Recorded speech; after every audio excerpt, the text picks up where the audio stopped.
I lived in Washington, I was the founder and president of an atheist nonprofit organization, and I got asked once if I would give a sermon at the local Unitarian Universalist church, and my first thought was, I'm an atheist, why would you ask me to speak at a church? I told a few people, hey, I'm giving a sermon, and they would laugh with me. Jennifer, our own firebrand atheist giving a sermon in a church, and they'd shake their heads. So when asked what topic I'd talk about, I had no idea at the time. So I figured I'd just talk about the organization I ran, a subject I was obviously very familiar with. But when I stopped procrastinating and sat down to write the sermon, I realized I had another message waiting inside of me. And tonight I decided to share a revised piece of my sermon with all of you. Now, I haven't been in a church since I was a young teen. Most of my church memories are of the hellfire and damnation puppet shows put on in Sunday school. I have little memory of going to the grown-up services as a teen, likely because I wasn't paying attention to them. I was always just waiting for it to be over so we could go get brunch. I felt ill-prepared for writing and delivering a sermon, but after doing a bit of researching and a lot of procrastinating, I figured out that when delivering a sermon to a bunch of Unitarian Universalists, it was a pretty safe bet I could have some fun with them while also delivering a serious message. I opened up my sermon with this poem by Louisa May Alcott called My Kingdom. A little kingdom I possess where thoughts and feelings dwell, and very hard I find the task of governing it well. For passion tempts and troubles me, a wayward will misleads, and selfishness its shadow casts on all my words and deeds. How can I learn to rule myself, to be the child I should, honest and brave, nor ever tire of trying to be good? How can I keep a sunny soul to shine along life's way? How can I tune my little heart to sing sweetly all day? Dear Father, help me with thy love that casteth out my fear. Teach me to lean on thee and feel that thou art very near, that no temptation is unseen, no childish grief too small, since thou with patience infinite doth soothe and comfort all. I do not ask for any crown, but that which all may win, nor seek to conquer any world, except the one within. Be thou my guide until I find, led by a tender hand, thy happy kingdom in myself, and dare to take command. Alcott, who is one of my favorite historical figures from her era, was born in 1832 to transcendentalist parents. Described as a wild child and a tomboy, she was raised among other great writers and poets, such as Ralph Waldo Emerson and Henry David Thoreau. She had to start working as a young woman to help support her family.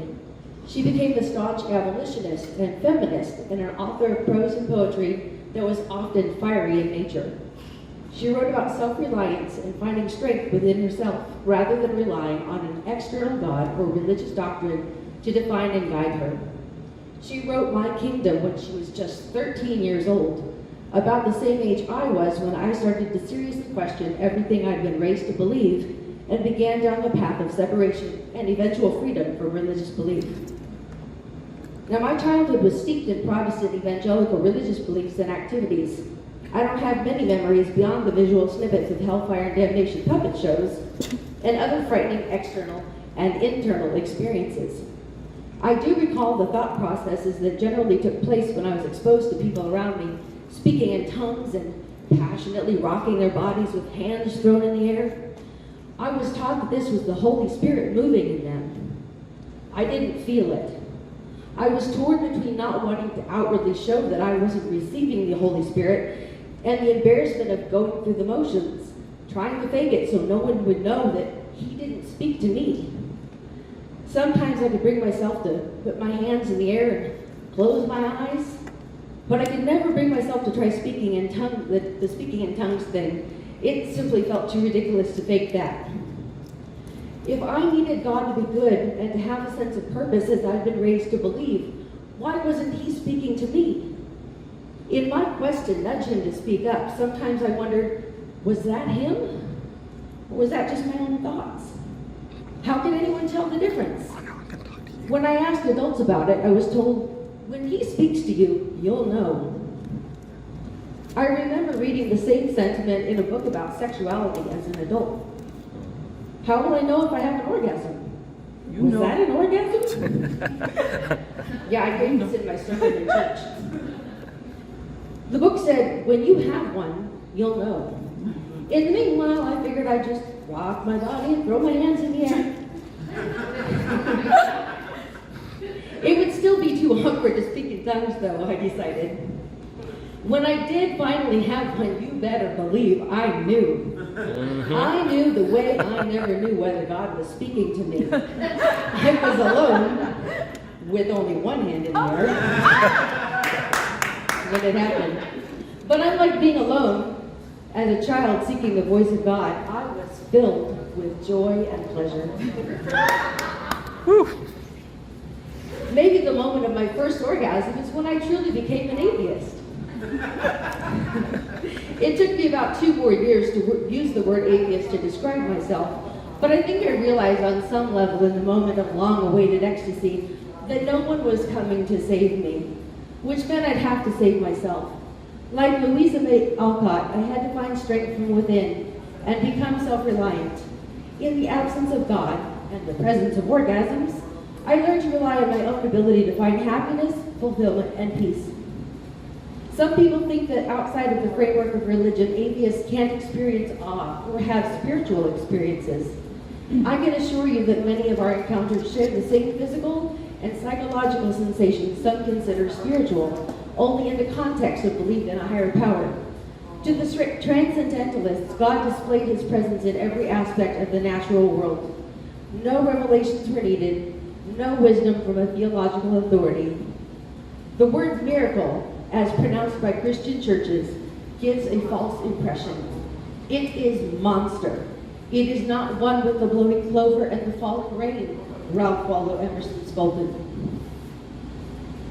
Likewise, my spiritual experiences are found in the hues of purple and orange, in an eastern Washington sunset, in the tranquility of the Milky Way viewed from the foot of the Matterhorn in the Oregon Alps, in the exhilaration of dancing to music I can feel, in the pride of watching my children grow into amazing beings who are improving the world in their own unique ways, and in the warm embrace of my girlfriend and the ecstasy of our union.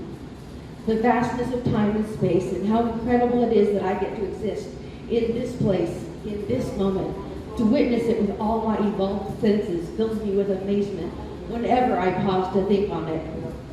I don't need to believe in a God to feel a part of the blowing clover and falling rain. I don't need religion to enjoy a sense of purpose or to find fulfillment. Losing religion allowed me a grander perspective by which I could care more deeply about all of humanity and the global stage on which we act to survive and thrive, or to wither and die. I am compelled to set people free from their bonds through social action and political pressure, whether they are the bonds of religion, of poverty, of oppression, or any other hurdle to finding the happiness, fulfillment, and peace that is the natural right of each one of us. We are our own gods and goddesses. No one can save us but us. We must take care of ourselves and each other, and that is all the religion I need.